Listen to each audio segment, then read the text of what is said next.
Orange, partenaire de la transformation numérique des commerces, entreprises et collectivités, présente Sud Radio, le numérique pour tous, Vanessa Pérez. Bonjour et bienvenue dans ce nouveau numéro du numérique pour tous. J'espère que vous allez bien et que vous passez un bon week-end et peut-être même êtes-vous déjà en vacances.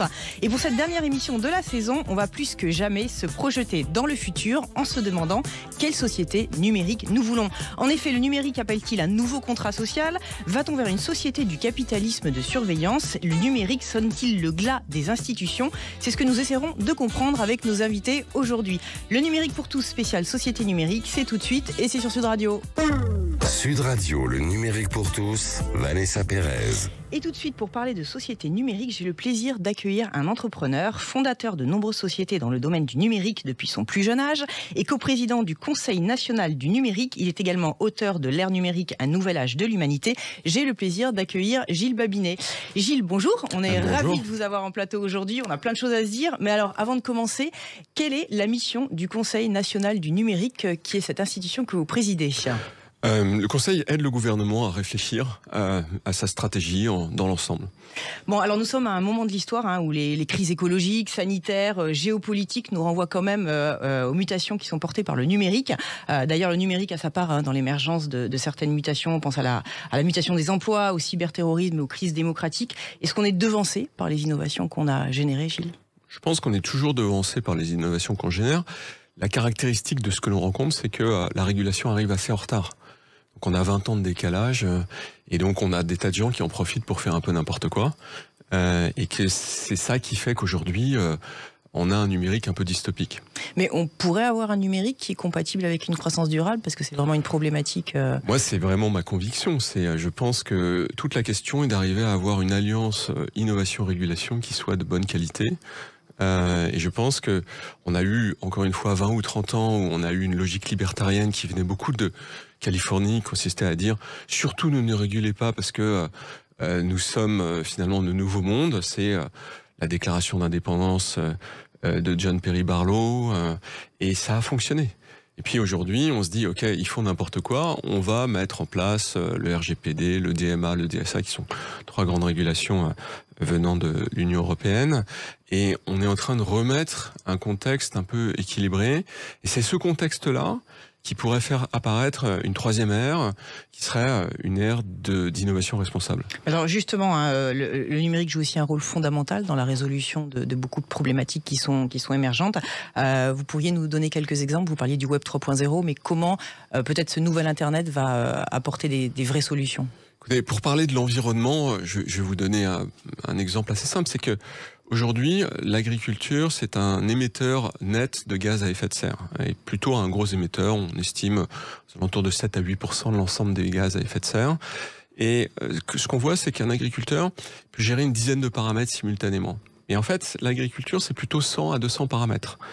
Et si vous étiez capable d'avoir des machine learning, des systèmes experts qui vous aident à gérer plus de paramètres, vous pourriez peut-être, c'est une hypothèse sur laquelle travaillent beaucoup de chercheurs, passer d'une agriculture nette émettrice de carbone à une agriculture nette captrice de carbone. Voilà, c'est l'une des promesses. Et quand on voit que finalement un tiers des terres, exploitées, habitées, c'est de l'agriculture.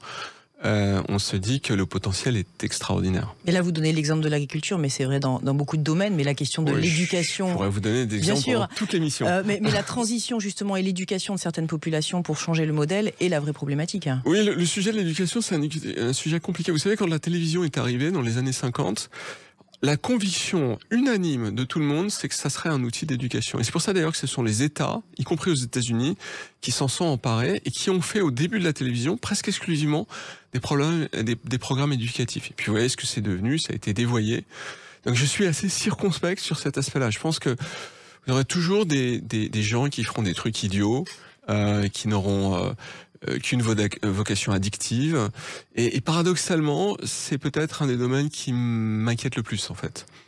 Alors Gilles, on a depuis cette semaine un nouveau ministre en charge du numérique et des télécoms, Jean-Noël Barrot. Pour vous, quelles seraient les priorités à adresser au niveau de ce ministère ? Il y en a beaucoup, mais je vais vous en donner 2 ou 3. Première, c'est vraiment s'attacher à faire un numérique inclusif. C'est-à-dire que on a fait un numérique de Startup Nation. C'est bien, c'était à faire. Il fallait qu'on rattrape du retard et les grandes unicornes, licornes, c'est l'économie de demain. Donc il fallait qu'on ait 25 licornes et sans doute beaucoup plus. On en veut 100, hein, quelques. C'est le CAC 40 de demain, quoi. Donc voilà, c'est sûr que si on est d'extrême gauche, on n'aime pas. Mais c'est nécessaire. C'est nécessaire. Ça a été fait. Maintenant, le vrai enjeu, c'est d'aller chercher les gens dans les territoires et de dire qu'est-ce qu'on fait ensemble. Voilà. Donc moi, ma recommandation, c'est de faire des choses où j'ai 15 ans, je suis dans le périurbain, où je suis dans la ruralité. J'ai accès à des plateformes qui vont m'aider à comprendre ce que c'est que l'intelligence artificielle. Je peux faire des workshops, je peux bidouiller, je peux faire des choses. Et puis si ça m'intéresse, je vais plus loin. Voilà, donc il faut faire ce numérique inclusif. Toutes les nations qui ont de l'avance dans ce domaine ont eu à un moment ou à un autre une dynamique de ce type-là. Il y a des nations en particulier sur lesquelles Israël, par exemple, c'est vraiment un bon exemple. Mais je vais vous dire ça, c'est terrible de parler de ça aujourd'hui, mais l'Ukraine, la Biélorussie, l'Ukraine, la Biélorussie, la Russie, c'est 25% des codeurs dans le monde. C'est incroyable. Parce que cette culture a été suscitée. Ils viennent du monde communiste, la présence des maths est très très forte dans leur éducation. Et puis, naturellement, ils se sont inscrits dans ce monde du cyber. Évidemment, aujourd'hui, le contexte est illisible, mais ce sont des pays qui sont extrêmement forts et qui ont des taux de croissance, mettons à part les guerres, qui sont supérieurs aux autres nations de ce fait. Alors vous parliez tout à l'heure des licornes. En même temps, on est en train d'assister en ce moment à un effondrement quelque part des financements, que ce soit aux États-Unis ou en Europe, pour ces futures startups. Comment vous voyez les choses? Est-ce que c'est un mouvement radical comment les entrepreneurs peuvent se prémunir? Écoutez, du haut de mes cheveux blancs, je vais vous dire que j'ai vécu 3 crises. La crise de 2000, celle de 2008 et puis celle qu'on traverse actuellement. Celle de 2000, c'était la plus brutale. Le Nasdaq est passé de 5000 points à 1400 points, donc il a dévissé des 2/3. Et à l'époque, moi j'avais une start-up et tout le monde m'a dit mais reviens dans l'économie réelle, tu vois bien que ce truc n'existe pas, etc. En 2008, c'était la même chose. On disait ah ouais mais quand même nos anticipations étaient trop importantes, etc. Et là aujourd'hui, je veux vous dire, le fond, c'est que cette révolution va tout emporter. Et elle est en train de tout emporter. Et donc, vous avez une correction qui est bienvenue, parce qu'il se passait n'importe quoi, et les entreprises étaient beaucoup trop chères, les fonds faisaient n'importe quoi, et tout le monde faisait n'importe quoi. C'était dans le domaine des cryptos, c'était le crypto casino, et ça l'est toujours d'ailleurs. Ça l'est encore, ouais. Et donc, on est en train de revenir sur Terre. Mais la tendance de fond, elle est incroyablement puissante. Alors vous parliez tout à l'heure des GAFA, ces fameuses plateformes sur lesquelles beaucoup d'entre nous sont assez souvent. Est-ce que vous pensez que les algorithmes vont plus que jamais formater les esprits, ou alors il y a quand même une part d'esprit critique qui est encore que l'on peut encore utiliser? Écoutez, moi ça fait pratiquement 10 ans maintenant que je dis que ces entreprises sont trop grosses, que elles ont acquis des situations de suprématie, elles en sont indélogeables, qu'il faut les réguler très fortement, avec différentes approches. Dans certains cas, on peut parler de démantèlement. Je pense que le problème d'e-commerçants et de marketplace dans le cas d'Amazon est un problème critique. Dans d'autres cas, il faut avoir des approches qui sont différentes. Je pense que ce que fait Thierry Breton est très approprié aujourd'hui, donc DSA, DMA, demain DGA. Ces fameuses lois de régulation, justement, voilà, de l'innovation. Lois de régulation. Les Américains applaudissent. Les Américains ont dit, pendant la présidence de la France de l'Union européenne, ils ont fait passer les messages, ils ont dit, nous, on n'est pas capable de faire ça parce qu'on n'a pas le consensus politique pour arriver à faire ça, mais chapeau, parce que c'est ce qu'on devrait faire. Vous croyez, d'un point de vue géopolitique, à ces axes qui sont en train de se dessiner, où les frontières numériques vont supplanter les frontières géographiques, c'est-à-dire qu'on aurait un axe autoritaire avec la Russie, la Chine et l'Inde, et puis un axe un peu plus démocratique, on va dire, avec les plateformes? J'y crois relativement, oui. Je pense que on a eu une espèce d'ère de Westphalie, 1648 jusqu'à aujourd'hui, qui est en train de se refermer et où la notion d'État-nation est en train de se faire supplanter par des ensembles plus importants qui peuvent être, dans certains cas, des traités transatlantiques, dans d'autres l'OCDE, dans d'autres encore l'Union européenne. Mais le territoire national, par rapport à la révolution numérique, il est beaucoup moins pertinent qu'il pouvait l'être pour d'autres sujets. Et justement, donc on parle beaucoup vous parliez de renouvellement du web avec le web 3.0, avec les métavers, donc il y a beaucoup d'opposition entre le virtuel et le réel. Vous croyez quand même dans un monde où il y aurait une vraie cohérence? Est-ce que ça c'est à venir? Parce qu'il y a beaucoup de travail à faire. Vous parliez d'inclusion aussi tout à l'heure. Est-ce qu'on peut s'acheminer vers quelque chose où les deux prennent vraiment un équilibre à juste titre et qu'il n'y ait plus ce déséquilibre qui fait que... Alors il y a deux choses dans ce que vous dites. Il y a l'altération de la réalité, c'est-à-dire que on rajoute du numérique dans la réalité et on arrive à mettre de la réalité dans un monde qui est totalement virtuel. Et ça, c'est évidemment ce qu'on appelle la réalité virtuelle et la réalité augmentée. Cette dynamique, elle est très puissante, à la fois dans le domaine professionnel et dans le domaine du jeu. Et donc, voilà, ça va prendre sa place. Il y aura des excès et des abus, certainement à cet égard. Et puis, il y a un autre aspect qui est intéressant, c'est le Web3, c'est-à-dire l'idée de décentralisation. Et pour le moment, c'est pas convaincant. Parce que ce que je vois, notamment à base de blockchain, moi, me laisse penser que c'est vraiment le web 1.0, voire 0. quelque chose, où on assistait à des trucs, on avait des gars qui nous disaient « ça va soulever le monde », et c'était pas convaincant du tout. Donc je pense que cette perspective du Web 3, ou même plutôt du Web 4 et du Web 5, plutôt du Web 5 d'ailleurs, ce sont des réalités. On va avoir une décentralisation, mais il va falloir, pour réussir à faire ça, qu'il y ait vraiment une logique qui n'a pas prévalu jusqu'à présent. C'est ce que je vous disais tout à l'heure, c'est une logique de partenariat entre le régulateur et le régulé.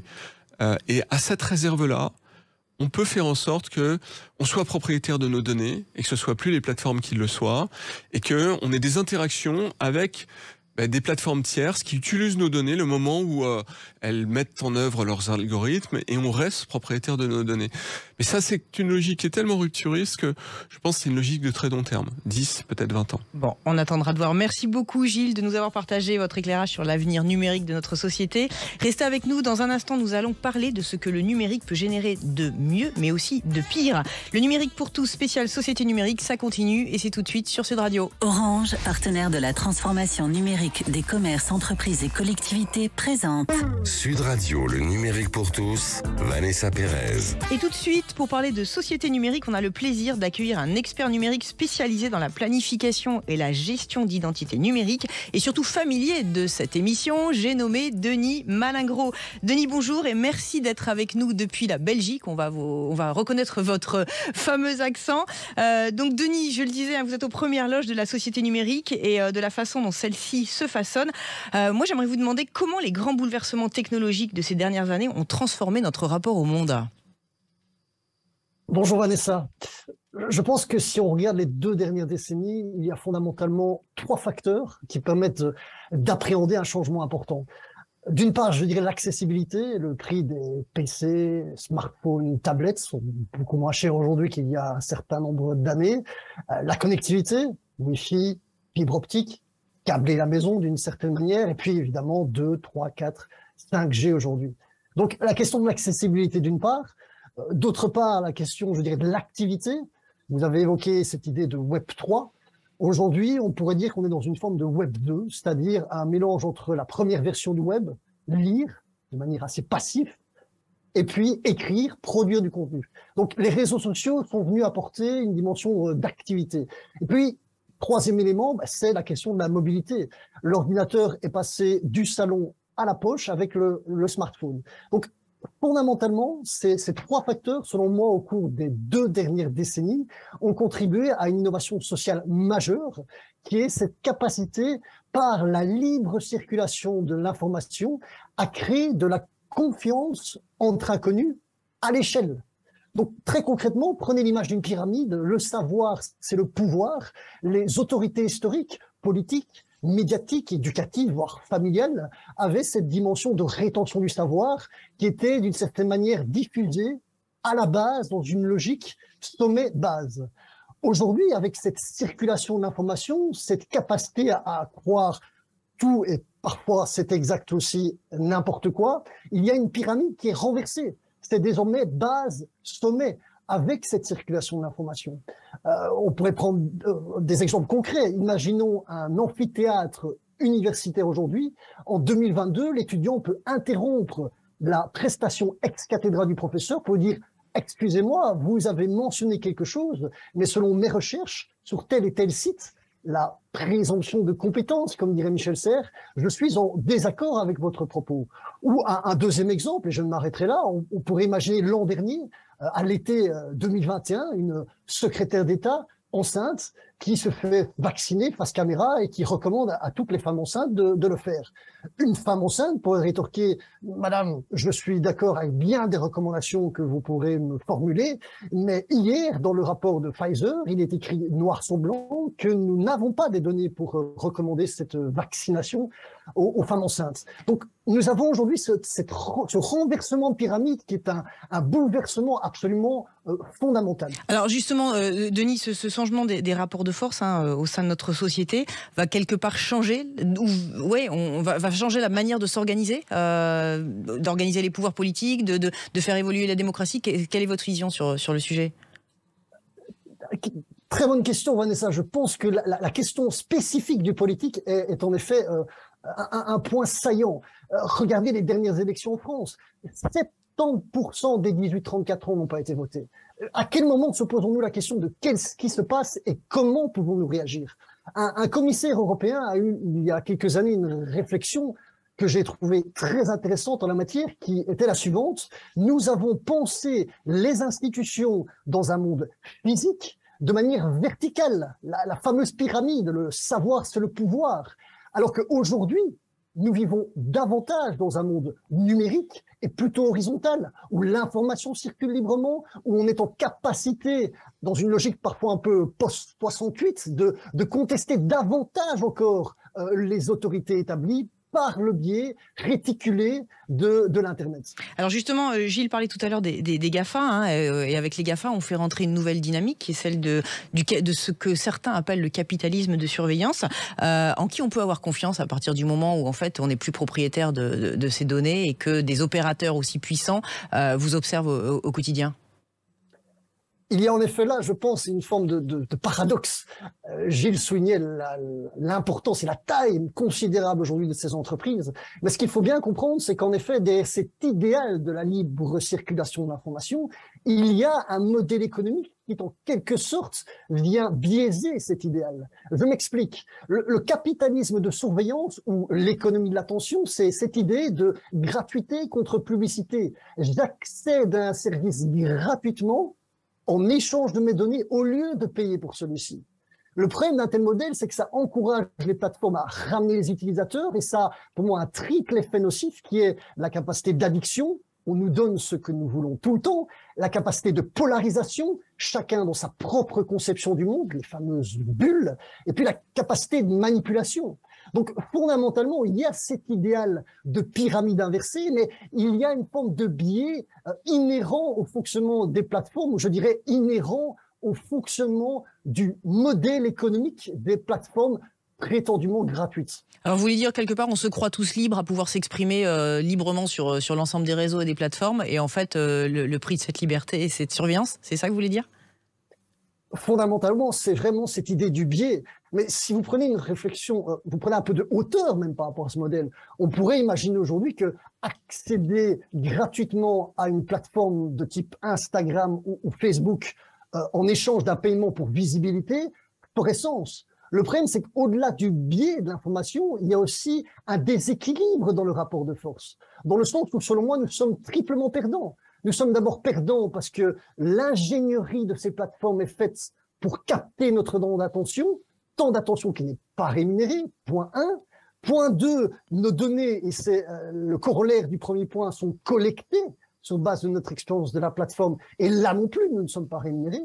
Et enfin, troisième point de déséquilibre, nous produisons du contenu pour ces entreprises, et là, encore une fois, nous ne sommes pas rémunérés. Donc, on a un biais sur la circulation de l'information et on a un décalage ou on a un déséquilibre dans la balance d'un point de vue des intérêts respectifs. Alors, Denis, vous aimez bien dire dans le futur, tout ce qui peut être connecté sera connecté. Vous qui êtes un fin observateur de tout ce qui se passe sur les réseaux sociaux, vous pourriez nous faire voyager et nous dire un petit peu aujourd'hui et demain ce qui nous attend précisément sur ces fameux réseaux? Vaste question, hein. On a gratté brièvement la question de ce fameux Web3, qui est un sujet parfois encore un peu conceptuel selon moi aujourd'hui. Mais si on prend par exemple le temps présent, on pourrait citer l'exemple, on a beaucoup parlé, vous savez, de ce pass sanitaire l'année dernière dans le cadre de la crise, l'idée du QR code qui a été qui revient d'ailleurs, hein, qui revient.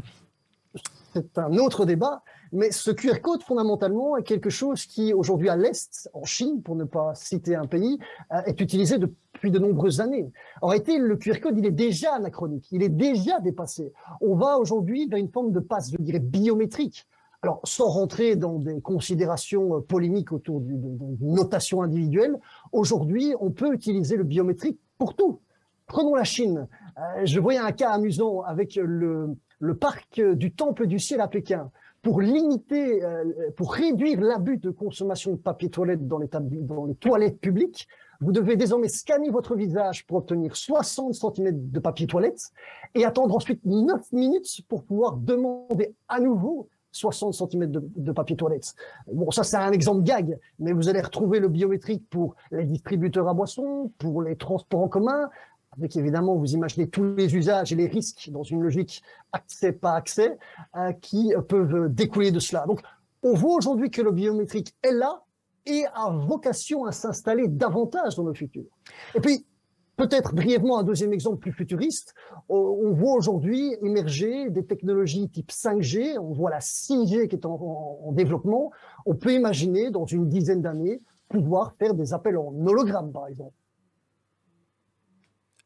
Ah, on vous a perdu, Denis. Vous évoquiez les appels en hologramme, complètement. Les appels en hologramme. Alors, si vous voulez imaginer des cas pratiques, on peut imaginer d'ici 2032, alors je n'ai pas de boule de cristal, c'est une piste, qu'on puisse, comme le disait donc, le patron de Nokia, s'appeler en hologramme entre personnes vivantes. On peut imaginer avec l'agrégation de données avoir des hologrammes post-mortem. On peut aussi imaginer, pour un peu repenser ou dépoussiérer le système dit d'influenceurs sur Instagram, par exemple, avoir un système d'influenceurs en hologramme. Donc, vous voyez, on a des tas d'usages qu'on peut potentiellement imaginer, ça ne veut pas dire que cela va se réaliser, mais qu'on peut potentiellement imaginer pour des applications futures. Vous n'avez pas l'impression qu'aujourd'hui, ce qui bloque, c'est les limites de l'éthique, quelque part? Et heureusement qu'on a cette éthique. Mais vous nous parliez en préparant cette émission de bébés en hologramme, de solutions un peu à la Tamagotchi, comme on a eu dans les années 80. Où est la limite? Et vous nous parliez aussi de ce qu'on appelle l'économie de la mort, hein, même si c'est tabou encore dans certaines cultures. Mais tout ça, c'est grâce à l'éthique que c'est freiné, alors qu'il y a quand même de très belles innovations, enfin des innovations qui sont en cours de réflexion. C'est un vrai sujet. Fondamentalement, vous savez, la technologie, elle questionne un peu notre rapport au monde. On parlait brièvement de cette idée de réalité virtuelle, augmentée. On pourrait monter dans les tours et questionner l'idée de vivre nous-mêmes dans une simulation. Donc, je pense que la question de la mise en données du monde est une question complexe. La question de l'éthique elle-même est complexe parce que l'éthique en France ne sera peut-être pas l'éthique en Asie ou en Amérique. Et donc, je pense que c'est des réflexions que nous devons avoir au cas par cas.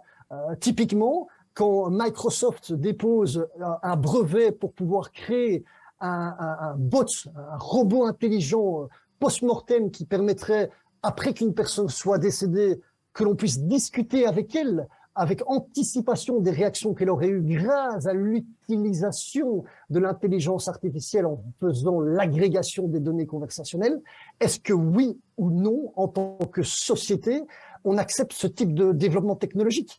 Il existe de multiples usages où on peut avoir des questions complexes, mais passionnantes en même temps sur notre rapport au monde, réinventé à l'aune de la société numérique.